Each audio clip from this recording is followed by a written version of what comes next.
What's your name, sir? Brady, Herman Brady.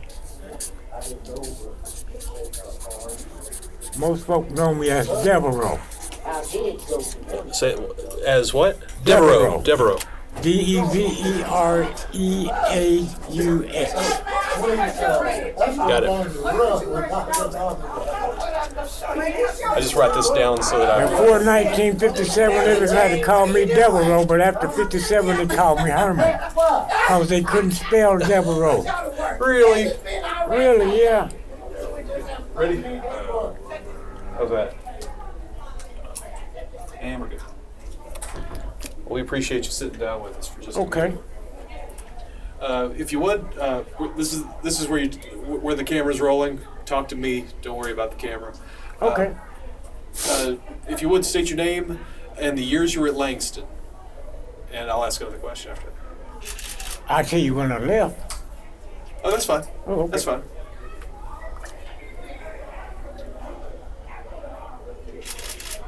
Whenever you're ready. My name is Devereaux Brady. I'm out here. And I kind of. See you in the morning. You come go on the tour. Known by what year I graduated. I graduated in 1957 from Langston High School, and everybody knew me as Devereaux.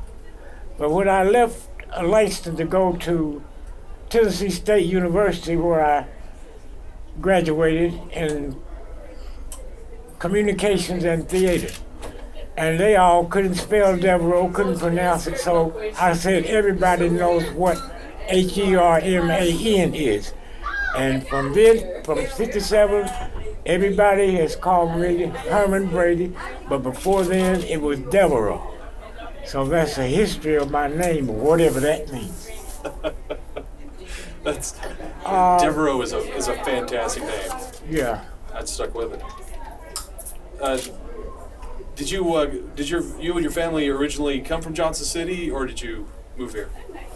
I've got about 9 brothers. I had about 9 brothers. I was the last to come along, and my father was a highwayman. That means he worked under the WPCA or Roosevelt, building these reservations and parks and dams and bridges and all that stuff. So he traveled a lot, and until Roosevelt got the country straight with that thing, he did that, and he had 9 sons, 10 sons, including me. And they're all gone now, and I wonder what I'm doing here without them.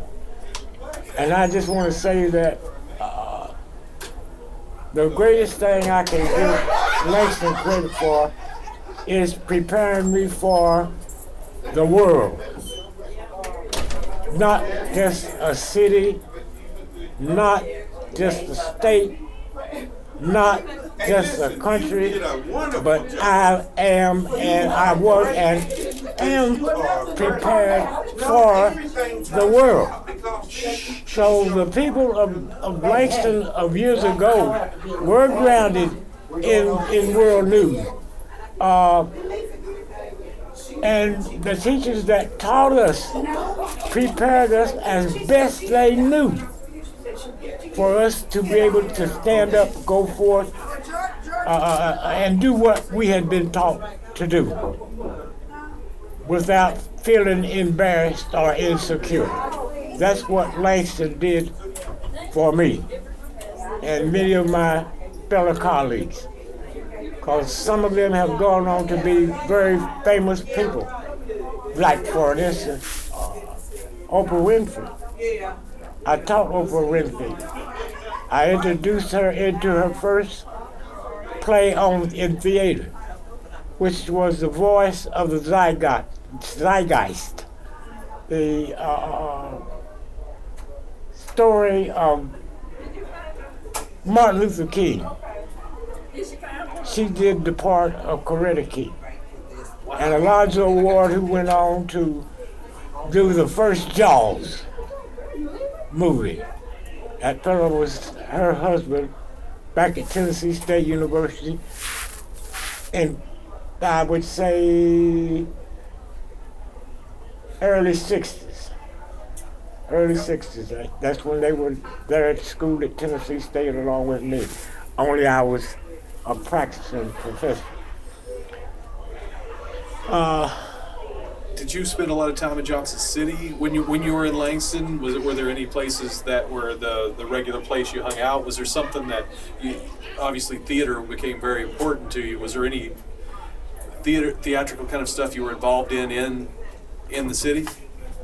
No, I was not involved that much in the city because when I first graduated Langston, the only college around here was ETSU and a few others, but they were segregated. And so by the time that I could have entered East Tennessee State, I had completed my junior year at Tennessee State in Nashville. So it was not a lot of activity theater-wise.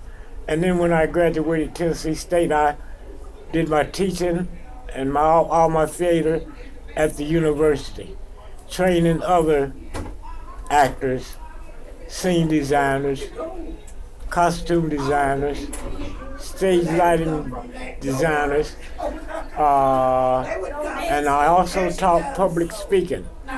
So I spent a lot of my time preparing the world for the new people, just like I was prepared for the world, to see that they did not fail at anything that they attempted to do. And I often tell people, if you have a desire and a will and enough determination, that God will give you whatever else you need to complete your task. It really sounds like the teachers from Langston inspired everyone that's come through here. It's been the teachers that have inspired them to that very thing, integrity and commitment to make it happen. Well, I basically did unto others what others had done unto me, and it turned out good. It turned out real good. Do you have any one specific memory that's better than all the others of your time at Langston? I may have 2 or 3 of those, but as far as theater is concerned, while I was at Langston, I started working on a PhD degree at East Tennessee State University. And I was cast in a show, Big Sur, I believe it was, about this family, Big Sur out in California. And I was cast in a role in that show. And also, as a part of that production, I was a technical person, and I worked the spotlights and created scenes with the fan and not confetti, but streamer paper, by blowing streamer paper, wind against the streamer paper, and it gave the effect of moving water. Oh yeah. Yeah. I still love that effect to this very day. You don't see it enough. That's fantastic. So you went on to a career in theater. Teaching mostly. Gotcha. And I did prepare one piece that I used to like to do, but I haven't done it much lately. And that special piece was James Weldon Johnson's God's Trombone. And it consists of 7 sermonettes, and I created a one-man show out of that. And the whole program lasted about 90 minutes to do all 8 of those sermons.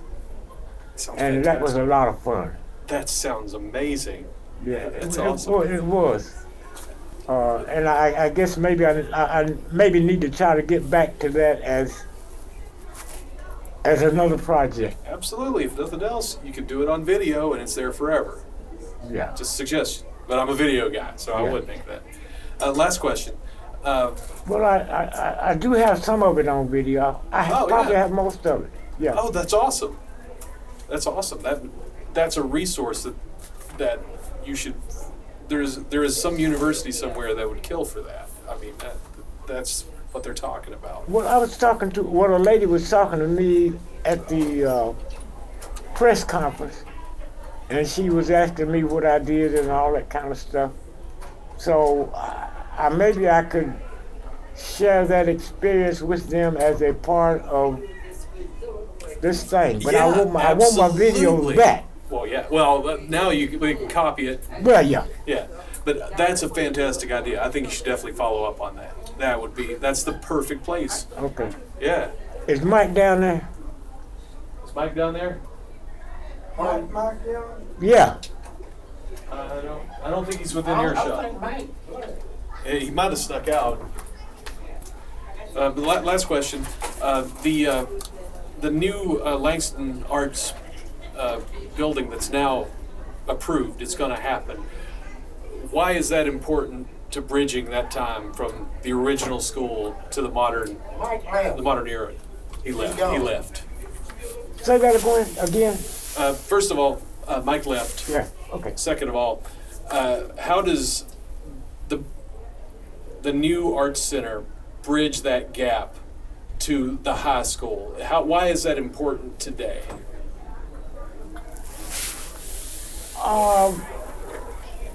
It's important because it can project you from the past to the present and possibly what can happen in the future with only minor technical changes. Old ideas, new technology projects you forward. Keep that integrity of those teachers alive. Yeah. That's awesome. Well, thank you so much for taking a minute and talking to us. Oh, sure. It's been great. This has been one of the best projects I've done in forever. I love talking to everybody about this stuff. Okay. So thank you very much. I hope to see you do that show, or at least see the videos next time I come back for the if I can keep Mike on my man, I share that with him, and it can become